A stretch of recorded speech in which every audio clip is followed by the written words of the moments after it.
Tshwane FM. Your aspirations for the young people who are at Tshwane University of Technology, who are tomorrow's heritage? Well, I hope they can be like Ronnie. They must take their work seriously. Ronnie led with passion, dedication, but really focused on his work. So I wish these young people to travel the same route.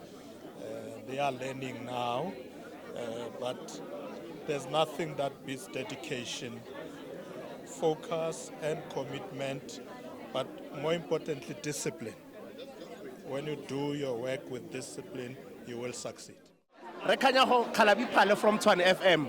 In your opening remarks in the panel, you mentioned something profound that we actually struggle with in community stations and campus stations. Communicators should not behave like celebrities or their principals. You are an old hand in the game. Your advice, especially to young communicators who are starting off?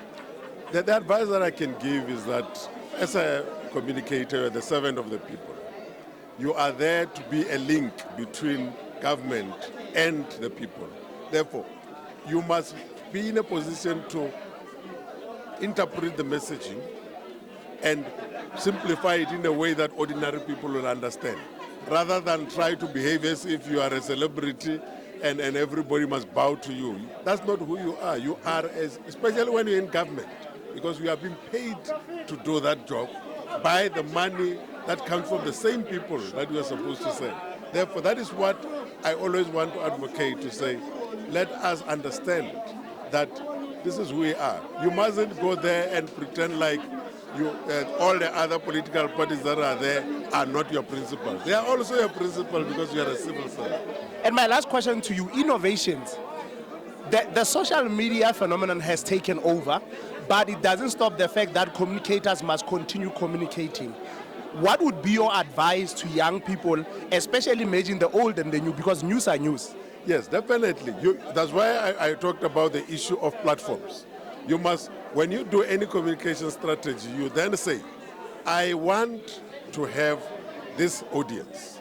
And when you choose the audience, and then you then determine where do you find this audience. If they are on social media, you create your communication around social media. If they are in a community radio station, you create it around that. And you will see, when you do a communication, you have got a multiple way of doing it. When you know that community radio stations might not have resources to come to you and do a lot of things. Therefore, you do clippings for them so that you make it easy for them to access that information in the language of their choice. Most South Africans do not know that you've been on both sides of the spectrum. You've been a communicator yourself and you've been a principal. Ours is to just ask, the state of communications today, what should communicators be doing to ensure that they amplify the message of government? I think communicators must be honest to the message, first and foremost. Communicators must also have a purpose as to why they are communicating. Communicators must always regard themselves as the messengers for good messaging. And good messaging is about telling the truth. But at the same time, communicators have got all the leeway and all the protection by law to communicate what they see for themselves and also the analysis that they might have. But when all is said and done, for me, communication is about educating themselves as communicators, because if you think you don't need education yourself as a communicator, you're making a mistake. I am a journalist by profession with a master's degree. I would never stop reading. I will never stop improving the information. I would never improve my own communication skills, despite the long journey and the long years that I did journalism. But I think what is most important is that communicators must always be sensitive to the needs of the people.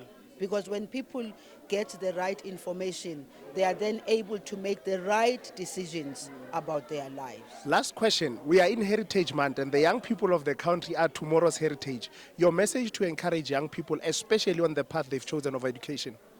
Yes, I'm very excited about the fact that we have so many young people who are choosing to be educated.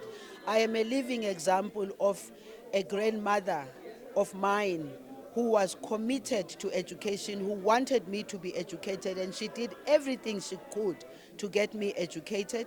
After completing school, the African National Congress also invested in me in education, and that's why I had to go and study journalism in Russia, using the Russian language. So I read, write, and speak the Russian language. So I'm just saying to young people of today, yesterday was yesterday. Tomorrow starts today. It doesn't start tomorrow. So I would like to encourage all young people to do the best that they can to complete their studies, because nobody can ever take away your education from you. 3.6 JK Palace still. We are now joined for an interview by Sakile Mamoepa, who earlier in the program spoke on behalf of the Ronnie Mamoepa Foundation. Saks, 7 years down the line after Papa's passing, and you look like you are feeling the shoes. Very tough to fill. I don't think it's shoes that I can fill by myself, but with the assistance with everyone who helped us, it becomes easier by the year. It still feels like it was yesterday, but as we believed when he was alive, he wasn't just our father, he was the nation's father. So with the nation's assistance, it becomes easier by the year. And one would wonder the decision to do the launch of the annual Ronnie Mamoepa Lecture, not, for example, someone could say you could have done it at the GCIS, where there's already an auditorium named after him, but you came to a university. What significance is this to the family and to the foundation that you come to the university to kickstart the annual lectures? It speaks on more on the basis of the ideologies that he used to believe that we're trying to implement within the foundation, where we're trying to be a bridge between governance and civilians. So instead of focusing on one place where we've established the relationship, we're trying to broaden out to show people that for us to build our knowledge, we need to sit down with the civilians every single day. And based on what we gain every single day, helps us as a foundation. So without them, we are nothing. We have seen the launch of the book, the Dean of Communications. We have also seen now the kickstarting, the inaugural lecture taking place. What is next in the plans of the Ronnie Mamoepa Foundation? I mean, if I were to put it here and tell you the whole plan, it would be taking away the concept of suspense. Snippets. So then, best I can say, stay tuned and find out. But I mean, we have a lot of plans. I don't think we want to bring it down to just education or just focusing on one part. What we want to do is kind of broaden communication, but also informalize it so that everyone gets a voice. Sakile Mamoepa, thank you so much for your time, my brother. Thank you very much, sir. So FM 93.6, we are joined now by Professor Mtlechana, who is a political analyst but an academic in his own right. Prof, we have just witnessed the celebration of one seasoned communicator in Tate Ronnie Mamoepa. You have, in your line of work and as an academic, observed how communicators are doing their work. What is your assessment of the state of communications in this day and age? Well, it's a little bit uneven. I think you do have a lot of inexperienced people. Journalism has kind of been emptied of experienced people. The media is not doing well. As you know, papers are shutting down, and some experienced journalists have gone to the industry, private sector, all over the place. So there is a lot of effort that has got to be invested in training the young guys that are there now. If you do that, that's fine. But in terms of diversification of sources, though, we are good. Even though you have a lot of misinformation, people posting anything that is not verified and all that. So there's a bit of a concern in terms of the diversity of sources. It's good. It's like a double-edged sword. It's good because it provides alternative sources of information, but at the same time, it's also an instrument for misinformation. Siyabulela kakhulu, Prof. That was the brief we asked for. Thanks a lot, Prof. JK Paletswane, FM 93.6. We are now joined by Professor Busani Ngcaweni, who is the principal of the National School of Government. Prof, thank you so much for joining us. I had the fortunate thing at the sad moment to be in the funeral of Tate Mamoepa. And when you paid tribute to him, you spoke of him as the astute communicator he was, who was very proactive and innovative. And leading the panel, one could tell that that is a similar spirit that the panelists were going into. Today, 7 years later, your comments? Well, it's great that the memory is being kept alive through different initiatives, and we are so excited that the university agreed to host the lecture because it will keep the memory alive, but it will go beyond just memory. It will begin to theorize him as a government communicator who was disciplined, who was innovative, who was respectful and who was diligent. Because by bringing it in a university context, you allow students of communication, students of public policy to engage with someone who is seen by many to be a role model or an icon. And because it's not like we're talking about someone who was there 100 years ago, they can still be able to go and navigate his archive, see his work, and out of it they can inspire themselves to become the best government communicators or even the best civil servants that they can be. One would imagine that one of the spectrums the NSG is interested in is government communications and how government communicators are taking the message out to South Africans. Your assessment of the status quo of government communications in our country today? Well, it's very mixed. You know, that cadre of government communicators that was very disciplined, that was very astute, that cadre is not there. There is still a few pockets of excellence, but it's very mixed for a range of reasons. Part of it is that some people are confused about the role of social media as a communication instrument or platform. They conflate putting pictures or uploading pictures on social media with communication. And in some cases, they're not even putting any substantive or useful caption which explains what is happening. As a result, you see politicians or senior people in their pictures wearing suits, and it looks like it was a nice occasion, and you don't see the message because they're not doing caption. And that's part of the discipline that has been eroded. But there is hope that this can be revived. Part of it is that we must agree that we must professionalize it. The likes of Ronnie and others, they were natural. It was talent and self-teaching.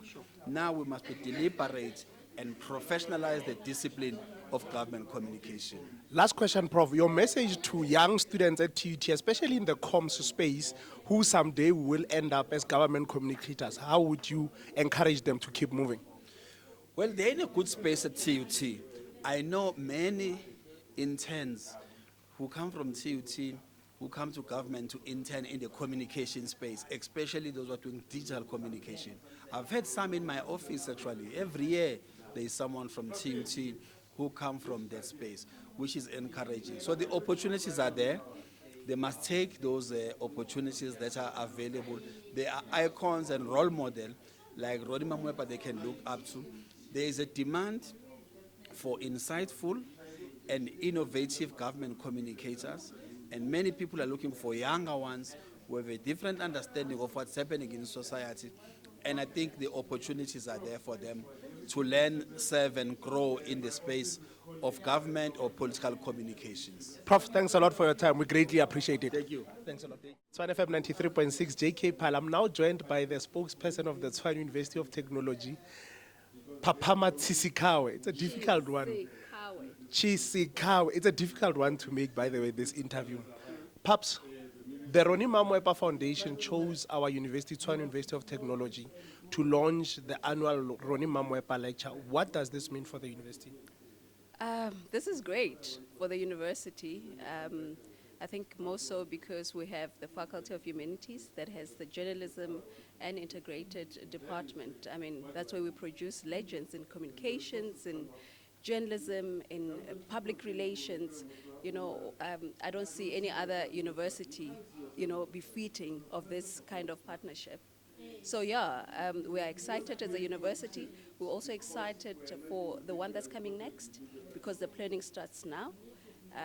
We are excited to bring, industry leaders in the communication, journalism, media, public relations space to come to our institution, and also for our students to interact with these legends.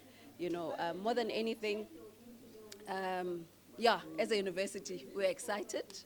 And we're looking forward to the next one, and we want our students to also participate. I mean, Ronnie Mamoepa was a legend, the Dean of Communications when it comes to government, So we are excited to be linked or to be attached to a man of such caliber who empowered, communicators, you can name them, in the industry. Yeah.